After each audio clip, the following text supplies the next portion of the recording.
ಸ್ನೇಹಿತರೆ, ಮೀಡಿಯಾ ಮಾಸ್ಟರ್ಸ್ಗೆ ಸ್ವಾಗತ ಸುಸ್ವಾಗತ. ಗೆಳೆಯರೆ, ದೇಶ ಕಂಡು ಕೇಳರಿಯದ ಬೇಸಿಗೆಯನ್ನು ಅನುಭವಿಸ್ತಾ ಇದೆ.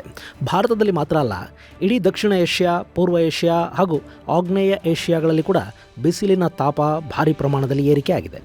ಇನ್ನೊಂದು ತಿಂಗಳು ಪರಿಸ್ಥಿತಿ ಹೀಗೆ ಮುಂದುವರಿಬಹುದು ಅಂತ ಹೇಳಲಾಗ್ತಾ ಇದ್ದು, ಮಳೆಯ ಆಗಮನ ಆಗೋವರೆಗೆ ಈ ದೇಶದ ಜನ ತುಂಬಾ ಹುಷಾರಾಗಿರಬೇಕು ಅಂತ ಹವಾಮಾನ ಇಲಾಖೆ ತಿಳಿಸಿದೆ. ಫಿಲಿಪೈನ್ಸ್ನಲ್ಲಂತೂ ಜನ ಹೊರಗೆ ಬರಬೇಡಿ ಅಂತ ಅಲ್ಲಿನ ಸರ್ಕಾರ ಆರ್ಡರ್ ಮಾಡಿದೆ.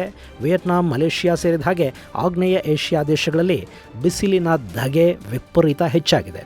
ಇನ್ನು ಚೈನಾ ಹಾಗೂ ಭಾರತದಲ್ಲೂ ಸೂರ್ಯನ ಪ್ರಕೋಪಕ್ಕೆ ಭೂಮಿ ಸುಡ್ತಾ ಇದ್ದು ಜನ ಜಾನುವಾರುಗಳು ಕಂಗಾಲಾಗಿ ಹೋಗಿದ್ದಾರೆ. ಹಾಗಾದರೆ ಏನಿದು ಬಿಸಿಲಿನ ಕಥೆ? ಈ ಬಾರಿ ಇಷ್ಟೊಂದು ಬಿಸಿಲಿರೋದಕ್ಕೆ ಕಾರಣ ಏನು? ದಕ್ಷಿಣ ಭಾರತ ಕಳೆದ 50 ವರ್ಷಗಳಲ್ಲೇ ದಾಖಲೆಯ ಬಿಸಿಯನ್ನು ಅನುಭವಿಸ್ತಾ ಇರೋದು ಯಾಕೆ ಅನ್ನೋದ್ರ ಬಗ್ಗೆ ಒಂದಷ್ಟು ಮಾಹಿತಿಯನ್ನು ನಾವಿಲ್ಲಿ ನೋಡೋಣ.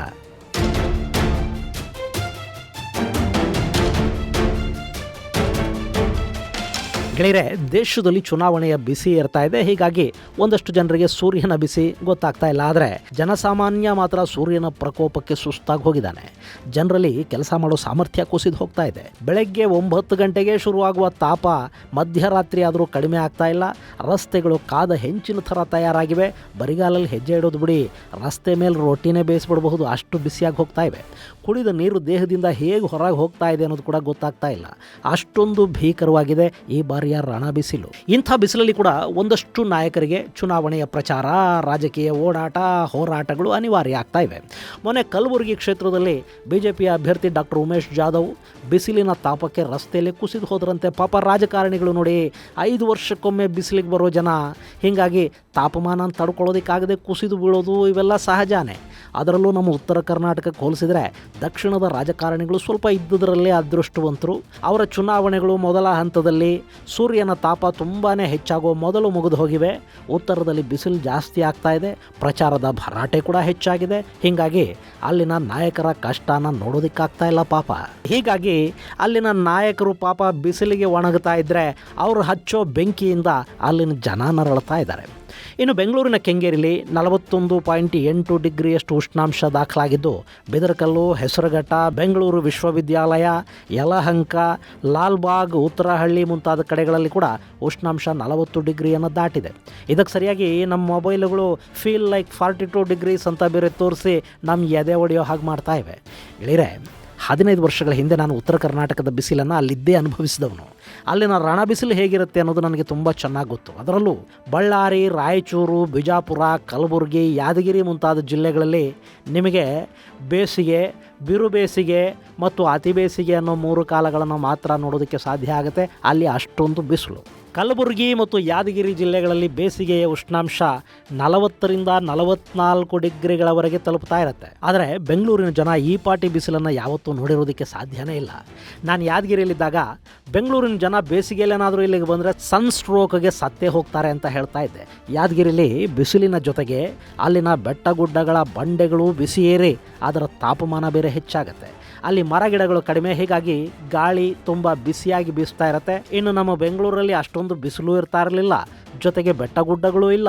ಸಾಕಷ್ಟು ಮರ ಗಿಡಗಳಿಂದ ಗ್ರೀನ್ ಸಿಟಿ ಅಂತ ಬೆಂಗಳೂರು ಅನ್ನಿಸ್ಕೊಳ್ತಾ ಇತ್ತು. ಹೀಗಾಗಿ ಬೆಂಗಳೂರು ತಂಪಾಗಿರ್ತಾ ಇತ್ತು. ಆದರೆ ಈ ಬಾರಿ ಬೆಂಗಳೂರೇ ಸುಟ್ಟು ಹೋಗ್ತಾ ಇದೆ. ತಾಪಮಾನ ಎಷ್ಟು ಏರಿಕೆ ಆಗ್ತಾ ಇದೆ ಅಂದರೆ ಉತ್ತರ ಕರ್ನಾಟಕಕ್ಕೂ ಬೆಂಗಳೂರಿಗೂ ಅಂಥ ದೊಡ್ಡ ವ್ಯತ್ಯಾಸ ಏನು ಕಾಣ್ತಾ ಇಲ್ಲ. ಇನ್ನು ನಿವೃತ್ತರ ಸ್ವರ್ಗ ಅಂತ ಕರೆಸ್ಕೊಳ್ತಾ ಇದ್ದ ಮೈಸೂರು ಬಿಸಿಲಿನ ತಾಪಕ್ಕೆ ನರಳ್ತಾ ಇದೆ. ಕಾವೇರಿಯ ಒಡಲು ಬತ್ತು ಹೋಗಿದೆ. ಮೊನ್ನೆ ತಮಿಳುನಾಡು ಮತ್ತೆ ನಮಗೆ 5 TMC ನೀರು ಬಿಡಿ ಅಂತ ಕಾವೇರಿ ಪ್ರಾಧಿಕಾರಕ್ಕೆ ಅರ್ಜಿ ಸಲ್ಲಿಸ್ತಂತೆ. ನೀರಲ್ಲ, ಕರ್ನಾಟಕದ ಕಣ್ಣೀರು ಕೂಡ ನಿಮಗೆ ಸಿಗೋದಕ್ಕೆ ಸಾಧ್ಯ ಇಲ್ಲ ಅಂತ ಪ್ರಾಧಿಕಾರ ಹೇಳಿ ಕಳುಹಿಸಿದೆ. ಎಂಥ ಪರಿಸ್ಥಿತಿ ನೋಡಿ. ಬೇಸಿಗೆಯಲ್ಲಿ ಕೂಡ ತಣ್ಣಗಿರ್ತಾ ಇದ್ದ ಕೊಡಗಿನ ಜನ ನೀರಿಗಾಗಿ ಟ್ಯಾಂಕರ್ಗಳಿಗೆ ಮೊರೆ ಹೋಗೋ ಪರಿಸ್ಥಿತಿ ನಿರ್ಮಾಣ ಆಗಿದೆ. ಇನ್ನು ಪ್ರಾಣಿ ಪಕ್ಷಿಗಳು ಅದು ಎಷ್ಟು ಒದ್ದಾಡ್ತಾ ಇವೆಯೋ ಪಾಪ. ಹೀಗೆ ರಾಜ್ಯ ಮತ್ತು ದೇಶದ ಜನ ಮಳೆಗಾಗಿ ಕಾಯ್ತಾ ಇದ್ದರೆ ಹವಾಮಾನ ಇಲಾಖೆ ಮಾತ್ರ ಮತ್ತೊಂದು ಭಯಾನಕ ಮಾಹಿತಿಯನ್ನು ಹೊರಹಾಕಿದೆ. ಅದೇನು ಅನ್ನೋದನ್ನು ನೋಡೋದಕ್ಕೂ ಮುನ್ನ ಭಾರತದಲ್ಲಿ ದಾಖಲಾಗಿರುವ ರೆಕಾರ್ಡ್ ಬ್ರೇಕಿಂಗ್ ಹೀಟ್ನ ಬಗ್ಗೆ ಒಂದಷ್ಟು ಮಾಹಿತಿಯನ್ನು ನಿಮಗೆ ಕೊಟ್ಟುಬಿಡ್ತೀನಿ.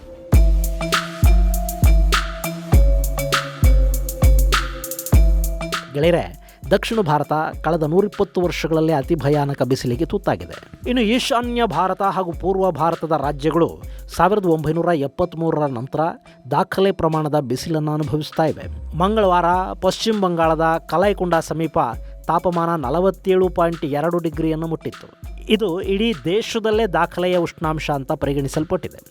ಪಶ್ಚಿಮ ಬಂಗಾಳ, ಬಿಹಾರ, ಜಾರ್ಖಂಡ್, ಒಡಿಶಾ, ಆಂಧ್ರ ಪ್ರದೇಶ, ತೆಲಂಗಾಣ, ಕರ್ನಾಟಕ, ತಮಿಳುನಾಡು ಮತ್ತು ಕೇರಳಗಳಲ್ಲಿ ಬಿಸಿಲಿನ ಬಾಧೆ ಹೆಚ್ಚಾಗಿದ್ದು, ದಕ್ಷಿಣ ಭಾರತದಲ್ಲಿ 1901ರ ನಂತರ ಏಪ್ರಿಲ್ ತಿಂಗಳಲ್ಲಿ ಎರಡನೇ ಅತಿ ಹೆಚ್ಚು ಸರಾಸರಿ ತಾಪಮಾನ ದಾಖಲಾಗಿದೆ. ಅಂದರೆ ಏಪ್ರಿಲ್ ತಿಂಗಳು ಪೂರ್ತಿ ದಾಖಲಾಗಿರೋ ತಾಪಮಾನದ ಸರಾಸರಿಯನ್ನು ಇಲ್ಲಿ ತೆಗೆದುಕೊಂಡು ಲೆಕ್ಕ ಹಾಕಲಾಗಿದೆ. ಈ ಬಾರಿ 37.2 ಡಿಗ್ರಿಯಷ್ಟು ತಾಪಮಾನ ದಾಖಲಾಗಿದ್ದರೆ 2016ರಲ್ಲಿ ದಕ್ಷಿಣ ಭಾರತದಲ್ಲಿ ಸರಾಸರಿ 37.6 ಡಿಗ್ರಿಯಷ್ಟು ತಾಪಮಾನ ದಾಖಲಾಗಿತ್ತು. ಇನ್ನು ಬೆಂಗಳೂರು ಕೂಡ ಅತಿ ಭಯಾನಕ ಏಪ್ರಿಲ್ ತಿಂಗಳಿಗೆ ಈ ಬಾರಿ ಸಾಕ್ಷಿಯಾಗಿದೆ. ಕೇರಳದಲ್ಲಿ 38 ಡಿಗ್ರಿಯಷ್ಟು ತಾಪಮಾನ ದಾಖಲಾಗಿದ್ದು, ಈ ಬಾರಿ ಈಶಾನ್ಯ ರಾಜ್ಯಗಳಲ್ಲೇ ಸರಾಸರಿ 28 ಡಿಗ್ರಿಯಷ್ಟು ತಾಪಮಾನ ದಾಖಲಾಗಿದೆ. ಇದು ದೇಶದಲ್ಲಿ ಬದಲಾಗ್ತಾ ಇರೋ ಹವಾಮಾನದ ಒಂದು ಸ್ಪಷ್ಟ ಚಿತ್ರಣವನ್ನು ಕೊಡ್ತಾ ಇದೆ. ಗೆಳೆಯರೆ, ಬೆಂಗಳೂರು ಅನ್ನೋದು ಒಂದು ಕಾಲದಲ್ಲಿ ಗಾರ್ಡನ್ ಸಿಟಿ, ಕೂಲ್ ಸಿಟಿ ಅಂತೆಲ್ಲ ಕರೆಸ್ಕೊಳ್ತಾ ಇತ್ತು. ಆದರೆ ಈ ಬಾರಿಯ ಬಿಸಿಲನ್ನು ನೋಡ್ತಾ ಇದ್ದರೆ ಆ ಎಲ್ಲ ಬಿರುದುಗಳು ಕಿತ್ಕೊಂಡು ಹೋಗ್ತಾ ಇವೆ. ಈ ಬಾರಿ ಏಪ್ರಿಲಲ್ಲಿ 13 ದಿನಗಳ ಕಾಲ ಬೆಂಗಳೂರಿಗರನ್ನು ಸೂರ್ಯ ಕಾಡಬಾರದ ರೀತಿಯಲ್ಲಿ ಕಾಡಿದ್ದಾನೆ. ಅಲ್ಲದೆ ಸತತ 6 ದಿನಗಳಿಂದ ಬಿಸಿಲಿನ ಧಗೆಗೆ ಬೆಂಗಳೂರು ಬೆಂದೇ ಹೋಗಿದೆ. ಇನ್ನು ಮುಂಬೈ, ಕೋಲ್ಕತ್ತಾದಂಥ ಮಹಾನಗರಗಳು ಕೂಡ ಈ ಬಾರಿ ಬಿಸಿಲಿಗೆ ತತ್ತರಿಸಿವೆ. ಮುಂಬೈಯಲ್ಲಿ 39 ಡಿಗ್ರಿಯಷ್ಟು ತಾಪಮಾನ ದಾಖಲಾದರೆ ಕೋಲ್ಕತ್ತಾದಲ್ಲಿ 43 ಡಿಗ್ರಿ ತಾಪಮಾನ ದಾಖಲಾಗಿದೆ. ಇದಲ್ಲದೆ ಒಡಿಶಾದಲ್ಲಿ 10 ವರ್ಷಗಳಲ್ಲೇ ಅತ್ಯಧಿಕ ಸಂಖ್ಯೆಯ ಹೀಟ್ ವೇವ್ನ ದಿನಗಳನ್ನು ಅಲ್ಲಿನ ಜನ ಅನುಭವಿಸಿದ್ದಾರೆ.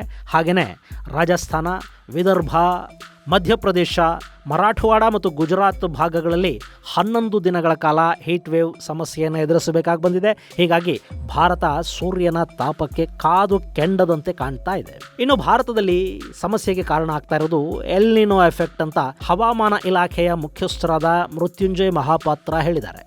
ಇಲ್ಲಿ ಏನಾಗ್ತಿದೆ ಅಂದರೆ, ಬಂಗಾಳ ಕೊಲ್ಲಿಯಲ್ಲಿ ಆ್ಯಂಟಿಸೈಕ್ಲೋನ್ ಸರ್ಕ್ಯುಲೇಷನ್ ಶುರುವಾಗಿದೆ. ಇದು ಸಮುದ್ರದ ಮೇಲಿಂದ ಬರಬೇಕಿದ್ದ ತೇವಾಂಶಯುಕ್ತ ಗಾಳಿಯನ್ನು ತಡೆ ಹಿಡಿತಾ ಇದೆ. ಹೀಗಾಗಿ ಗಾಳಿಯಲ್ಲಿ ತೇವಾಂಶ ಇಲ್ಲದ ಕಾರಣ ಪೂರ್ವ ಭಾರತದ ರಾಜ್ಯಗಳು ಹೀಟ್ ವೇವ್ ಮತ್ತು ಬಿಸಿಲಿನ ತಾಪಕ್ಕೆ ತುತ್ತಾಗ್ತಾ ಇವೆ. ಇನ್ನು ಪಶ್ಚಿಮದಲ್ಲಿ ಕೂಡ ಇದೇ ಕಥೆಯಾಗಿದೆ.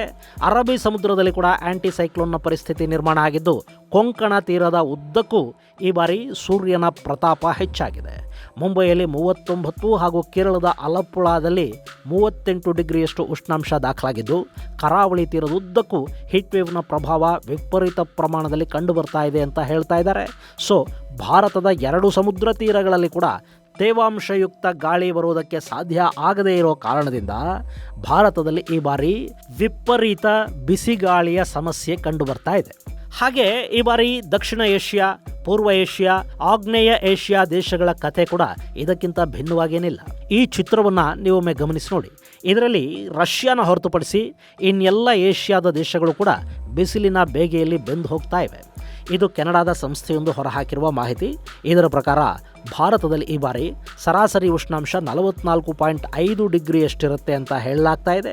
ಹಾಗೆಯೇ ಮ್ಯಾನ್ಮಾರಲ್ಲಿ ಸರಾಸರಿ 45 ಡಿಗ್ರಿ, ನೇಪಾಳದಲ್ಲಿ 42.2 ಡಿಗ್ರಿ, ಥಾಯ್ಲ್ಯಾಂಡಲ್ಲಿ 44.6, ಬಾಂಗ್ಲಾದೇಶದಲ್ಲಿ 42.8, ಲಾವೋಸ್ನಲ್ಲಿ 42.4, ವಿಯೆಟ್ನಾಮಲ್ಲಿ 42.4, ಸಿಂಗಪುರದಲ್ಲಿ 36.7, ಫಿಲಿಪೈನ್ಸಲ್ಲಿ 37, ಇಂಡೋನೇಷ್ಯಾದಲ್ಲಿ 33 ಹಾಗೂ ಚೈನಾದಲ್ಲಿ 41.9 ಡಿಗ್ರಿಯಷ್ಟು ಸರಾಸರಿ ಉಷ್ಣಾಂಶ ಈ ಬಾರಿ ದಾಖಲಾಗಬಹುದು ಅಂತ ಹೇಳ್ತಾ ಇದ್ದಾರೆ. ಇಲ್ಲಿ ಒಂದೊಂದು ದೇಶದ್ದು ಕೂಡ ಒಂದೊಂದು ಕಥೆ. ಫಿಲಿಪೈನ್ಸಲ್ಲಿ ಭಯಾನಕ ಬಿಸಿಲಿದೆ. ಹೀಗಾಗಿ ಅಲ್ಲಿನ ಸರ್ಕಾರ ಜನರಿಗೆ ಬಿಸಿಲಲ್ಲಿ ಹೊರಗೆ ಬರಬೇಡಿ ಅಂತ ಆದೇಶ ಕೊಟ್ಟಿದೆ. ಅಲ್ಲಿನ ಎಜುಕೇಷನ್ ಡಿಪಾರ್ಟ್ಮೆಂಟ್ ಸ್ಕೂಲುಗಳನ್ನು ಮುಚ್ಚಿದೆ, ಆನ್ಲೈನ್ ತರಗತಿಗಳನ್ನು ಆರಂಭ ಮಾಡಿದೆ. ಹೀಗಾಗಿ ಅಲ್ಲಿರೋ 47,000ಕ್ಕೂ ಅಧಿಕ ಶಾಲೆಗಳಲ್ಲಿನ ಮಕ್ಕಳು ಮನೆಯಲ್ಲೇ ಕೂತ್ಕೊಂಡು ಆನ್ಲೈನ್ನಲ್ಲಿ ಕಲಿತಾ ಇದ್ದಾರೆ. ಈ ಬಾರಿ ಫಿಲಿಪೈನ್ಸ್ನಲ್ಲಿ ಉಷ್ಣಾಂಶ 45 ಡಿಗ್ರಿಯನ್ನು ಮುಟ್ಟಿದರೆ ಅಚ್ಚರಿ ಪಡಬೇಕಿಲ್ಲ ಅಂತ ಹೇಳಲಾಗ್ತಾ ಇದೆ. ಹಾಗೆಯೇ ಕಾಂಬೋಡಿಯಾದಲ್ಲಿ 170 ವರ್ಷಗಳಲ್ಲಿ ಕಂಡು ಕೇಳರಿಯದ ಬಿಸಿಲು ಕಾಣಿಸ್ಕೊಂಡಿದೆ. ಅಲ್ಲಿ ಸರಾಸರಿ ತಾಪಮಾನ 43 ಡಿಗ್ರಿಯನ್ನು ಮೀರಿದೆ ಅಂತ ಹೇಳ್ತಾ ಇದ್ದಾರೆ. ಇನ್ನು ಮ್ಯಾನ್ಮಾರ್ ಕೂಡ ಈ ಬಾರಿ ಹೀಟ್ ವೇವ್ಗೆ ತುತ್ತಾಗಿದೆ. ಥಾಯ್ಲ್ಯಾಂಡ್ನ ಒಂದಷ್ಟು ಭಾಗಗಳಲ್ಲಿ ಉಷ್ಣಾಂಶ 44 ಡಿಗ್ರಿಯನ್ನು ದಾಟಿದೆ. ಬ್ಯಾಂಕಾಕಲ್ಲಿ 40 ಡಿಗ್ರಿ ಉಷ್ಣಾಂಶ ದಾಖಲಾಗಿದೆ. ಇನ್ನು ಬಾಂಗ್ಲಾದೇಶ ಕೂಡ ಈ ಬಾರಿ ಬಿಸಿಲಿನ ಧಗೆಗೆ ತತ್ತರಿಸ್ತಾ ಇದೆ. ಅದು ಕೂಡ ಅಖಂಡ ಭಾರತದ ಭಾಗವೇ ಆಗಿತ್ತಲ್ಲ. ಹೀಗಾಗಿ ಬಂಗಾಳ ಕೊಲ್ಲಿಯಲ್ಲಾಗುವ ವ್ಯತ್ಯಾಸ ಬಾಂಗ್ಲಾದೇಶದ ಮೇಲೆ ಆಗದೇ ಇರುವುದಿಲ್ಲ. ಸೊ ಅಲ್ಲಿ ಕೂಡ ಸರಾಸರಿ ಉಷ್ಣಾಂಶ 40ರಿಂದ 42 ಡಿಗ್ರಿಯನ್ನು ಮುಟ್ಟಿದೆ. ಹೀಗೆ ಏಷ್ಯಾ ಖಂಡದ ದೇಶಗಳು ಭಾರೀ ಸಮಸ್ಯೆಗೆ ತುತ್ತಾಗ್ತಾ ಇರುವ ಹೊತ್ತಲ್ಲೇ ವರ್ಲ್ಡ್ ಮೀಟರಾಲಜಿ ಡಿಪಾರ್ಟ್ಮೆಂಟ್ ಹೊರಹಾಕಿದ್ದ ಮಾಹಿತಿ ಮತ್ತಷ್ಟು ಬೆಚ್ಚಿ ಬೀಳೋ ಹಾಗೆ ಮಾಡ್ತಾ ಇದೆ. 2023ರಲ್ಲೇ ಈ ಬಗ್ಗೆ ಮಾಹಿತಿಯನ್ನು ಹಂಚಿಕೊಂಡಿದ್ದ ವಿಶ್ವ ಹವಾಮಾನ ಇಲಾಖೆ ಏಷ್ಯಾದ ದೇಶಗಳು ಇಡೀ ಜಗತ್ತಲ್ಲೇ ಅತಿ ಹೆಚ್ಚು ಬಿಸಿಲನ್ನು, ಮಳೆಯನ್ನು ಮತ್ತು ಪ್ರವಾಹವನ್ನು ಅನುಭವಿಸುತ್ತವೆ. ಇದರಿಂದ ಕೋಟ್ಯಂತರ ರೂಪಾಯಿ ನಷ್ಟ ಆಗೋದಲ್ಲದೆ ಸಾಕಷ್ಟು ಜೀವಹಾನಿ ಕೂಡ ಆಗುತ್ತೆ. ಏಷ್ಯಾದಲ್ಲಿ ಹೀಟ್ ವೇವ್ನ ಸಮಸ್ಯೆ ಹೆಚ್ಚಾಗುತ್ತೆ. ಹೀಗಾಗಿ ಇನ್ನು 1-2 ವರ್ಷಗಳ ಕಾಲ ಆ ಭಾಗದಲ್ಲಿನ ಜನ ಹುಷಾರಾಗಿರಬೇಕು ಅಂತ 2023ರಲ್ಲಿ ಹವಾಮಾನ ಇಲಾಖೆ ಹೇಳಿತ್ತು. ಗೆಳೆಯರೆ, ಹಾಗೆ ನೋಡಿದರೆ ಏಷ್ಯಾ ಸಂಪೂರ್ಣವಾಗಿ ಪ್ರಾಕೃತಿಕ ವಿಕೋಪಕ್ಕೆ ಸಿಲುಕಿಬಿಟ್ರೆ ಅದು ಜಗತ್ತಿಗೆ ಕಂಟಕ ಆಗುತ್ತೆ. ಯಾಕೆಂದರೆ ಏಷ್ಯಾದಲ್ಲೇ ಜಗತ್ತಿನ ಜನಸಂಖ್ಯೆಯ ಅರ್ಧದಷ್ಟು ಜನ ಇದ್ದಾರೆ. ಸೊ ಇಲ್ಲಿ ಸಮಸ್ಯೆ ಶುರು ಆದರೆ ಎಷ್ಟು ಜನಕ್ಕೆ ಅಂತ ಸಹಾಯ ಮಾಡೋದಕ್ಕಾಗುತ್ತೆ ಹೇಳಿ? ಬದಲಾದ ಹವಾಮಾನದಿಂದಾಗಿ ಈಗಾಗಲೇ ಮರುಭೂಮಿಯಲ್ಲಿ ಮಳೆ ಆಗ್ತಾ ಇದ್ರೆ, ಹಸಿರಿನಿಂದ ಸಂಪದ್ಭರಿತವಾಗಿರುವ ಆಗ್ನೇಯ ಏಷ್ಯಾ ಹೀಟ್ ವೇವ್ನಿಂದ ಬಿಸಿಯನ್ನು ಹೆಚ್ಚಿಸಿಕೊಂಡಿದೆ. ಇದು ಮುಂದಾಗಬಹುದಾದ ಅನಾಹುತಗಳ ಬಗ್ಗೆ ಪ್ರಕೃತಿ ಕೊಡ್ತಾ ಇರೋ ಎಚ್ಚರಿಕೆನ ಆ ದೇವರಿಗೆ ಗೊತ್ತು. ಇನ್ನು ಸದ್ಯಕ್ಕೆ ಹೀಟ್ ವೇವ್ನಿಂದ ಭಾರತೀಯರಿಗೆ ಹಾಗೂ ಏಷ್ಯಾದ ಜನಕ್ಕೆ ತಪ್ಪಿಸ್ಕೊಳ್ಳೋದಕ್ಕಿರೋ ಏಕೈಕ ಮಾರ್ಗ ಅಂದರೆ ಅದು ಮಾನ್ಸೂನು ಮಾರುತಗಳು. ಹಾಗೆ ನೋಡಿದರೆ ಈ ಬಾರಿ ಎಲ್ನಿನೋ ಹಾಗೂ ಇಂಡಿಯನ್ ಓಷನ್ ಡಿಪೋಲ್ಗಳು ಸ್ಟ್ರಾಂಗ್ ಆಗಿರೋದ್ರಿಂದ ಮಾನ್ಸೂನ್ ಮಳೆ ಸರಾಸರಿಗಿಂತ ಹೆಚ್ಚಾಗಿ ಆಗತ್ತೆ ಅಂತ ಹವಾಮಾನ ಇಲಾಖೆ ಏನು ಹೇಳ್ತಾ ಇದೆ. ಆದರೆ ಇದುವರೆಗೆ ಅದರ ಸಣ್ಣ ಸುಳಿವು ಕೂಡ ಕಂಡು ಬರ್ತಾ ಇಲ್ಲ. ಇನ್ನು ಬಿಸಿಲು ಈ ಬಾರಿ ಹೆಚ್ಚಾಗಿರೋದ್ರಿಂದ ಮಳೆ ತುಂಬ ಚೆನ್ನಾಗಿ ಬರುತ್ತೆ ಅಂತ ಜನ ಕೂಡ ಮಾತಾಡ್ಕೋತಾ ಇದ್ದಾರೆ. ಒಂದು ವೇಳೆ ಅವ್ರು ಅಂದ್ಕೊಂಡ ಹಾಗೆ ಆದರೆ ಇನ್ನು 1 ತಿಂಗಳ ನಂತರ ಈ ಹೀಟ್ ವೇವ್ ಹಾಗೂ ಬಿಸಿಲಿನಿಂದ ನಮಗೊಂದು ಸಣ್ಣ ಬಿಡುಗಡೆ ಸಿಗಬಹುದು. ಗೆಳೆಯರೆ, ಹೀಟ್ ವೇವ್ ಸಮಸ್ಯೆ ಇದೆಯಲ್ಲ, ಇದು ಬರೀ ಒಂದು ಸ್ಯಾಂಪಲ್ ಅಷ್ಟೇ. ಈ ಹಿಂದೆ ಯಾವತ್ತೂ ನೋಡದ ಬಿಸಿಲನ್ನು ನಾವೀಗ ನೋಡ್ತಾ ಇದ್ದೀವಿ. ಅದಕ್ಕೆ ಕಾರಣ ಗಿಡ ಮರಗಳ ಸಂಖ್ಯೆ ಕಡಿಮೆಯಾಗಿ ಜನಸಂಖ್ಯೆ ಹೆಚ್ಚಾಗ್ತಾ ಇದೆ. ಹೀಗಾಗಿ ವಾಹನಗಳ ಸಂಖ್ಯೆಯನ್ನು ಕಡಿಮೆ ಮಾಡ್ಕೊಳ್ಳೋದಕ್ಕಾಗಲಿ, ಕಾರ್ಖಾನೆಗಳನ್ನು ಕಡಿಮೆ ಮಾಡೋದಕ್ಕಾಗಲಿ, ಉತ್ಪಾದನೆಯನ್ನು ನಿಲ್ಲಿಸೋದಕ್ಕಾಗಲಿ ನಮಗೆ ಸಾಧ್ಯ ಆಗೋದಿಲ್ಲ. ಆದರೆ ಕಾರ್ಬನ್ ಕ್ರೆಡಿಟ್ಗೆ ಒಂದು ದಾರಿಯನ್ನು ನೋಡಲೇಬೇಕಾಗತ್ತೆ. ಎಷ್ಟು ಕಾರ್ಬನ್ ಪ್ರಮಾಣವನ್ನು ವಾತಾವರಣಕ್ಕೆ ತುಂಬ್ತೀವೋ ಅಷ್ಟೇ ಪ್ರಮಾಣದ ಆಕ್ಸಿಜನನ್ನು ಪ್ರೊಡ್ಯೂಸ್ ಮಾಡೋ ಮಾರ್ಗಗಳನ್ನು ಹುಡುಕಬೇಕಾಗತ್ತೆ. ಕಾರ್ಖಾನೆಗಳಿಗೆ ಸರ್ಕಾರ ಕಾರ್ಬನ್ ಕ್ರೆಡಿಟ್ ಪಾಲಿಸಿಯನ್ನು ಕಡ್ಡಾಯ ಮಾಡೋ ಕೆಲಸ ಮಾಡಬೇಕು. ಅವರಿಗೆ ಇಷ್ಟು ಕಾಡುಗಳನ್ನು ಬೆಳೆಸಲೇಬೇಕು ಅನ್ನೋ ನಿಯಮವನ್ನು ರೂಪಿಸಬೇಕು. ಇದು ಸಾಮಾನ್ಯರಿಗೆ ಕೂಡ ಅಪ್ಲೈ ಆಗೋ ಹಾಗೆ ಮಾಡಬೇಕು. ಜೊತೆಗೆ ನಾವು ಕೂಡ ಸಾಮಾಜಿಕ ಜವಾಬ್ದಾರಿಯನ್ನು ಇಟ್ಟುಕೊಂಡು ಒಂದಷ್ಟು ಮರ ಗಿಡಗಳನ್ನು ಬೆಳೆಸೋ ಕೆಲಸವನ್ನು ಮಾಡಲೇಬೇಕಾಗಿದೆ. ಈ ಬಾರಿ ಮಳೆಗಾಲ ಶುರುವಾದ ಕೂಡಲೇ ಯಾರಿಗೆಲ್ಲ ಸಾಧ್ಯ ಆಗುತ್ತೋ ಅವರು 1-2 ಮರ ಬೆಳೆಸಿ, ಮಕ್ಕಳಿಗೂ ಕೂಡ ಅದನ್ನು ಹೇಳಿಕೊಡಿ. ಗ್ರಾಮೀಣ ಭಾಗದಲ್ಲಾದರೆ ಶಾಲೆಗಳ ಮಕ್ಕಳಿಗೆ ಶಾಲಾ ಆವರಣಗಳಲ್ಲೋ ರಸ್ತೆ ಬದಿಯಲ್ಲೋ ಒಂದೊಂದು ಗಿಡ ನೆಡೆಸಿ ಆ ಗಿಡದ ಜವಾಬ್ದಾರಿಯನ್ನು ಮಗುವಿಗೆ ವಹಿಸಿಕೊಡಿ. ಮಕ್ಕಳಿಗೆ ಗಿಡ ಮರಗಳನ್ನು ಪ್ರೀತಿಸೋದನ್ನು ಕಲಿಸಿದ ಹಾಗೂ ಆಗುತ್ತೆ, ಒಂದು ಮರ ಬೆಳೆಸಿದ ಹಾಗೂ ಆಗುತ್ತೆ. ನಮ್ಮ ರಾಜ್ಯದಲ್ಲಿ ಮನೆಗೊಂದು ಗಿಡ ನೆಟ್ಟರೂ ಕೂಡ 2 ಕೋಟಿ ಗಿಡಗಳಾಗತ್ವೆ ಕಣ್ರಿ. ಒಂದ್ಸರಿ ಟ್ರೈ ಮಾಡಿ ನೋಡಿ. ಅಟ್ಲೀಸ್ಟ್ ಮುಂದಿನ ಬೇಸಿಗೆಗಳಾದರೂ ಇಷ್ಟೊಂದು ಘೋರವಾಗಿರೋದು ಹಾಗೆ ನೋಡ್ಕೊಳ್ಳೋ ಪ್ರಯತ್ನವನ್ನು ಇವತ್ತಿನಿಂದ ಮಾಡೋಣ. ಇದು ಗೆಳೆಯರೆ, ಭಾರತ ಹಾಗೂ ಏಷ್ಯಾದ ದೇಶಗಳು ಈ ಬಾರಿ ಭಯಾನಕ ಬಿಸಿಲು ಮತ್ತು ತಾಪಮಾನ ಏರಿಕೆಗೆ ಸಿಲುಕಿರುವ ಕುರಿತಾದ ಒಂದಷ್ಟು ಮಾಹಿತಿ. ಮುಂದಿನ ಸಂಚಿಕೆಯಲ್ಲಿ ಮತ್ತಷ್ಟು ವಿಶೇಷಗಳ ಜೊತೆ ಮತ್ತೆ ಭೇಟಿಯಾಗೋಣ. ಅಲ್ಲಿವರೆಗೆ ಜೈ ಹಿಂದ್, ಜೈ ಕರ್ನಾಟಕ.